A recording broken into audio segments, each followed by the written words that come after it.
Mayong buntag, mga bay. Mga pita rin mga bay. Tugna kong kwarto eh. Mga pita rin. Gabuhat ko kung lain ako tingaw ko kung sipon niya ko kuma. Igo ko sa King's Climate.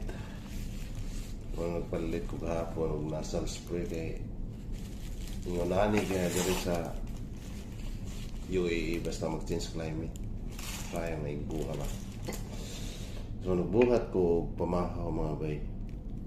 Kubos, tangan ako og itlog, tapos kamatis, slice na ko kamatis, tapos mozzarella cheese. Lami kayo, di ba? Kaysa mapalit pa kag mga shawarma sa gawas. Ikaw magbuhat pa. Nindot pa kayo, ikaw pa yung magbuot kung sa imong kuan. Yung mga flavor sa imong mga palaman. Di ba? Lami kayo. Muna ito pamahaw dari. So, let's go mga kain. Let's go.